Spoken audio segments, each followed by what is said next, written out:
ডিসেম্বরে নির্বাচন হবে জানালেন প্রধান উপদেষ্টা। দেশ বদলাতে সবাইকে নিয়ে কাজ করার আহ্বান।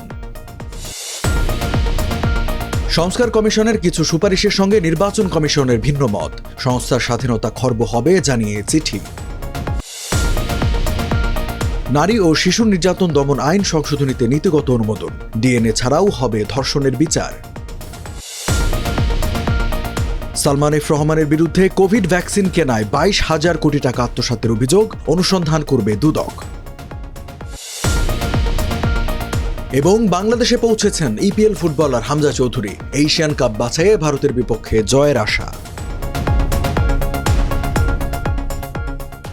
আমন্ত্রণ টিভিএস নিউজ অব দ্য ডেতে, সাথে আছে আমি রঞ্জু ইফতেখার।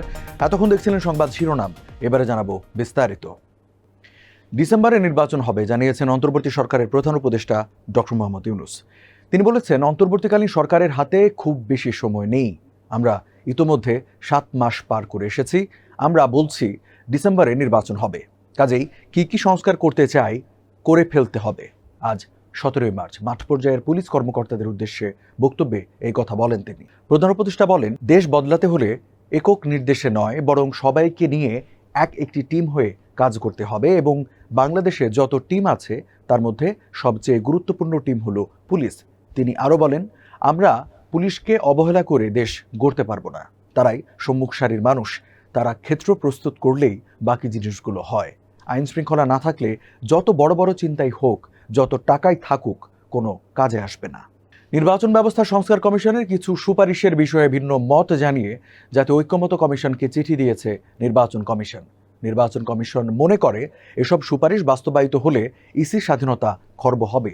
আজ 17 মার্চ জাতীয় ঐক্যমত্য কমিশনের সহসভাপতি অধ্যাপক আলী রিয়াজের কাছে এ সংক্রান্ত চিঠি পাঠানো হয়েছে। ইসি সচিবালয়ের জ্যেষ্ঠ সচিব আখতার আহমেদ সাংবাদিকদের এই তথ্য জানান। ইসি সচিব বলেন, নির্বাচন ব্যবস্থা সংস্কার কমিশনের 9 থেকে 10টি সুপারিশের বিষয়ে ভিন্নমত জানিয়ে ঐক্যমত্য কমিশনের কাছে চিঠি দেওয়া হয়েছে। সংস্কার কমিশনের সুপারিশে সংসদীয় আসনের সীমানা নির্ধারণে একটি স্বতন্ত্র কমিশন করার কথা বলা হয়েছে। নির্বাচন কমিশন বলেছে এটির প্রয়োজন নেই। এছাড়া সংস্কার কমিশনের সুপারিশে আসনের সীমানা পুনর্নির্ধারণে যে ফর্মুলার কথা বলা হয়েছে সেটি হলে শহর অঞ্চলে আসন বেড়ে যাবে।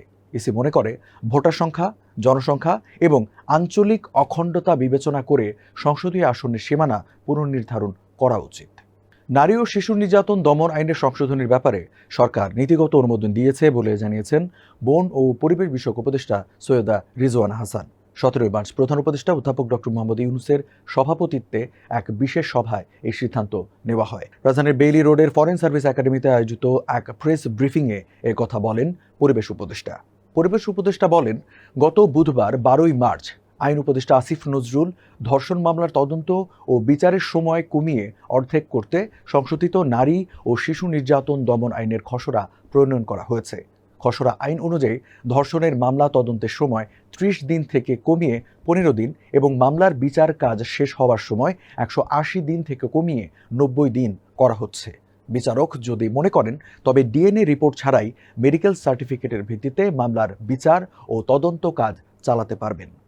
করোনা ভাইরাসের টিকা কেনার নামে রাষ্ট্রের 22,000 কোটি টাকা আত্মসাতের অভিযোগে Beximco farmer vice chairman Salman F রহমানের বিরুদ্ধে অনুসন্ধান শুরু করেছে দুর্নীতি দমন কমিশন দুদক।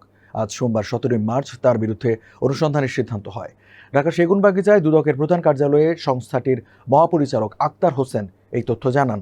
তিনি বলেন, ভারত থেকে আমদানি করা অক্সফোর্ড এস্ট্রাজেনেকা কোভিড-19 টিকা বিতরণের খরচ দেখানো হয়েছে 40,000 কোটি টাকা, কিন্তু প্রকৃতপক্ষে খরচ হয়েছে 18,000 কোটি টাকা। বাকি 22,000 কোটি টাকা আত্মসাৎ করেছেন সালমান এফ রহমান ও তার সিন্ডিকেট। বাংলাদেশের জার্সিতে খেলার জন্য দেশে এসে পৌঁছেছেন বাংলাদেশি বংশোদ্ভূত ব্রিটিশ নাগরিক হামজা দেওয়ান চৌধুরী। এ সফরে মা, স্ত্রী ও সন্তানদের সঙ্গে এনেছেন তিনি। আজ 17 মার্চ দুপুর 12:15টায় সিলেট ওসমানী আন্তর্জাতিক বিমানবন্দরে পা রাখেন ইংলিশ প্রিমিয়ার লিগ খেলা এই ফুটবলার। গতকাল বাংলাদেশ সময় দিবাগত রাত 2টায় বাংলাদেশ বিমানের একটি ফ্লাইটে ম্যানচেস্টার থেকে সিলেটের উদ্দেশ্যে রওনা হন হামজা। দেশে পৌঁছেই আসার কথা জানিয়েছেন এই ফুটবলার। তার বিশ্বাস, এশিয়ান কাপ বাছাইয়ে ভারতের বিপক্ষে জয় নিয়ে মাঠ ছাড়বে বাংলাদেশ। ইংরেজি ও সিলেটের ভাষায় মিশিয়ে হামজা বলেন, আমরা জিতব, আমাদের বড় সুযোগ আছে। আমি কোচ হেভিয়েরের সাথে কথা বলেছি। আমরা ম্যাচ জিতে সামনে এগিয়ে যাব। সংবাদ মাধ্যমের সঙ্গে কথা বলে হবিগঞ্জ জেলার বাহুবল থানার স্নানঘাটে পৈতৃক বাড়িতে যান হামজা।